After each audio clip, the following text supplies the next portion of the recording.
Dear all students, आज के इस वीडियो में हम डिस्कस करने वाले हैं शेल्स, सब शेल्स एंड ऑर्बिटल्स।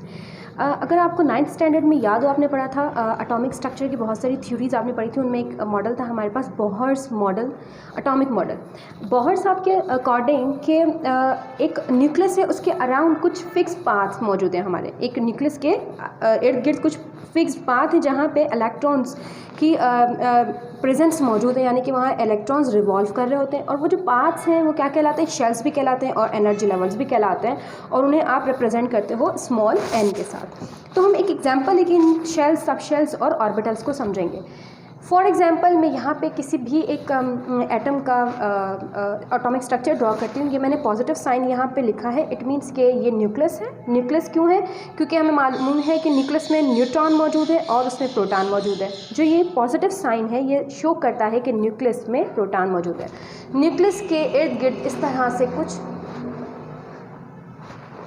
ये शेल्स बनते हैं। ये शेल्स किसकी वजह से बनते हैं? कि इलेक्ट्रॉन्स जो है वो न्यूक्लियस से बाहर उसके इर्द गिर्द रिवॉल्व करता है, घूमता रहता है, जिसके नतीजे में ये शेल्स जो है वो क्रिएट होते हैं, बनना शुरू होते हैं। इसी वजह से आप इन्हें शेल्स भी कहते हो, और इन्हें हम एक और नाम भी देते हैं एनर्जी लेवल। एनर्जी लेवल आप इसे क्यों कहते हैं? वो जो एक इलेक्ट्रॉन है जो अपने ही शेल के अंदर रिवॉल्व कर रहा है, उसकी जितनी एनर्जी है वो इस शेल के अंदर मौजूद होती है। तो जो फर्स्ट शेल है आपका, जो सबसे न्यूक्लियस के करीब होता है, बिल्कुल उससे जुड़ा हुआ होता है, वो आपका होता है K। सेकंड शेल आपका होता है L, थर्ड आपका होता है M, और फोर्थ शेल आपका क्या होता है? N। ठीक है। अब हर एक शेल जो है वो डिवाइड होता है अपने सब शेल्स के अंदर। Every shells divide into its सब शेल्स। सब शेल्स जैसे कि हमारे पास मौजूद है S, P, D, F, ये आपके कुछ सब शेल्स मौजूद हैं। अच्छा, सब शेल्स के लिए एक ट्रिक आप याद करें कि ये सब शेल आपको याद रखना हो कि फर्स्ट शेल है तो उसमें कितने आपने सब शेल रखने हैं, सेकंड है तो आपने उसमें कितने सब शेल्स रखने हैं।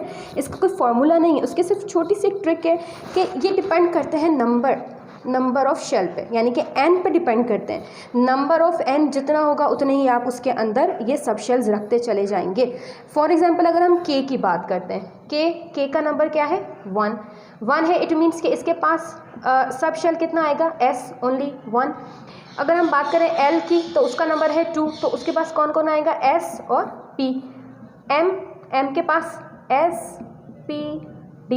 और अगर हम n की बात करें तो उसके पास सब शेल आएंगे 4, S, P, D, F। यानी कि सब शेल के लिए आपने ट्रिक याद रखनी है कि नंबर ऑफ शेल जो आपको बताएगा कि उस शेल में कितने आपने जो है वो सब शेल्स को रखना है।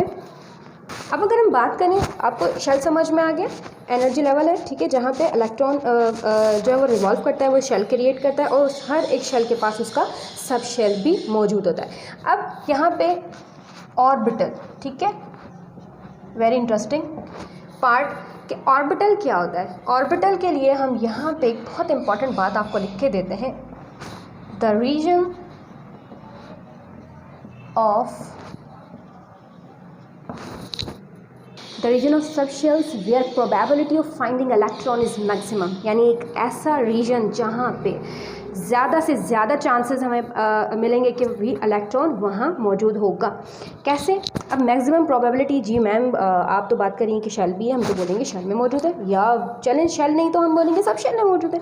लेकिन आपने एक और नई चीज़ बता दी कि मैक्सिमम चांस जो है वो हमारे पास कहाँ मौजूद है? ऑर्बिटल में। तो आइए मैं क्यों कह रही हूँ इसको हम देखते हैं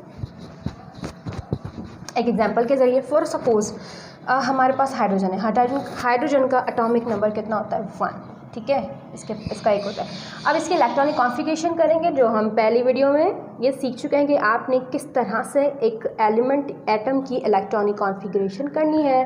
तो एक है एटॉमिक नंबर इसका, तो ये इसका न्यूक्लियस है, और इसके न्यूक्लियस में एक शेल, उसके अराउंड एक ही शेल बनेगा और उसमें एक ही इलेक्ट्रॉन पाया जाएगा, ठीक है, यानी एक ही इलेक्ट्रॉन है ना उसके पास, तो उसने एक ही शेल बनाया है। अब ये जो शेल है नंबर 1 फर्स्ट है, जिसे आप कहते हो K, ठीक है। अब K के अंदर भी वो कहाँ मौजूद होगा? देखिए K में मौजूद है, K के अंदर भी वो कहाँ मौजूद है? S सब शेल के अंदर। K के अंदर भी वो S सब शेल में मौजूद है। और सब शेल के पास जो ऑर्बिटल है, ऑर्बिटल को आप इस तरह से कंसीडर करें कि 3D रूम है। क्या है ये? एक 3D रूम है जहाँ पे वो अपने s ऑर्बिटल अपने इलेक्ट्रॉन्स को उस रूम में रखता है। अब यहाँ पे 1 है तो वो इस तरह से स्पिन के साथ उसको यहाँ पे रखेगा। तो अब देखिए, अब आराम से बता सकते हो कि मैंने जो स्टेटमेंट लिखी थी कि मैक्सिमम प्रोबेबिलिटी जो है वो इलेक्ट्रॉन की, उनको आप फाइंड करना चाहते हो, उनकी अपीयरेंस देखना चाहते हो, तो वो कहाँ मौजूद होती है? एक ऑर्बिटल में। ऑर्बिटल में अब देखिए s के ऑर्बिटल में मौजूद है। ऑर्बिटल क्या है? एक 3D रूम है जहाँ पे इलेक्ट्रॉन्स पाए जाते हैं। उम्मीद है कि आपको ये वीडियो पसंद आई होगी। अपना बहुत सारा ख्याल रखिएगा। अल्लाह हाफिज़।